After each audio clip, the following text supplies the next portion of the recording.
All right, so a lot of people have been asking us that what exactly happened with Mahindra and Mahindra Finance.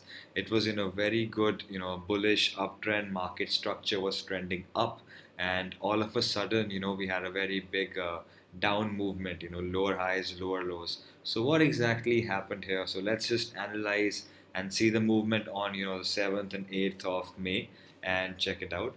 But before you do, all of you know that we only deal in those stocks that are in the news, because when the stocks are in the news, they are fundamental catalysts and they are trading with high volume.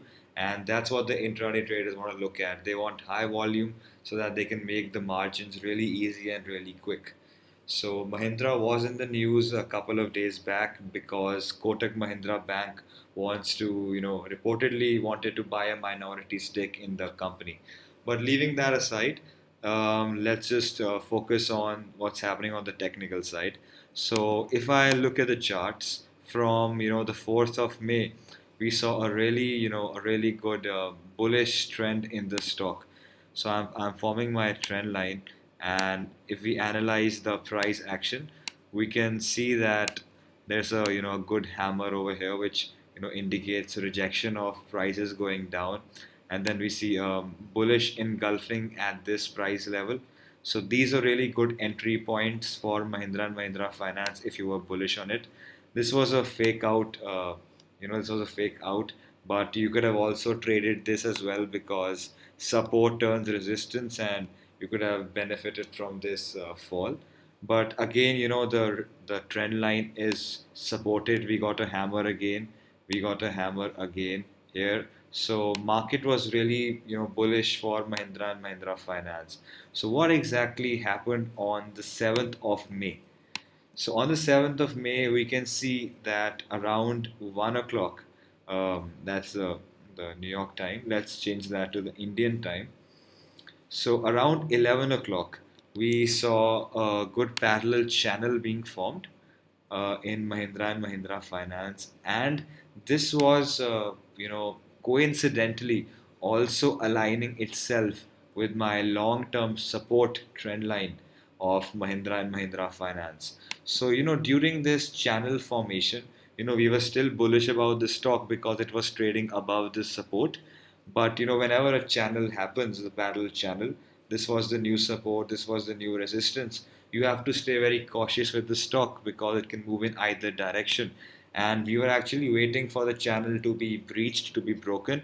And at this point of time, not only has the parallel channel been broken, but at the same time, the long term support has also been broken. So that was a very good indication of a change in the market structure, and we can actually see a good downtrend from here.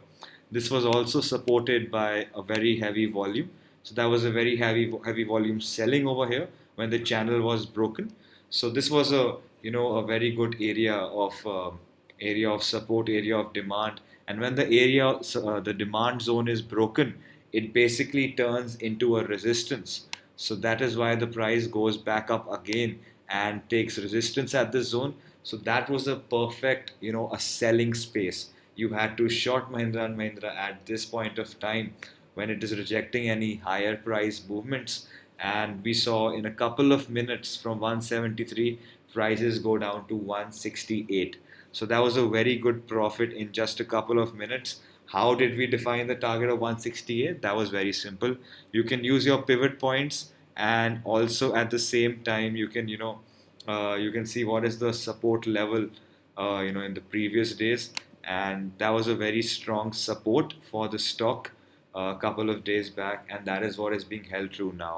And if you focus on what is happening in the future for Mahindra, we can see that the trend line, the support trend line that you are forming has now become the resistance of Mahindra and Mahindra. So now the it becomes the resistance, and now Mahindra has turned negative. The market structure is bearish because Mahindra is forming lower highs, lower lows, and that was what was happening. It was a very good move, and us, we like to trade on price action. We really focus on Dow theory and forming our channel patterns, the support resistance patterns. And we feel that, when you combine them with candlesticks, you can get a very powerful trade. So that was what happened last week with Mahindra and Mahindra Finance.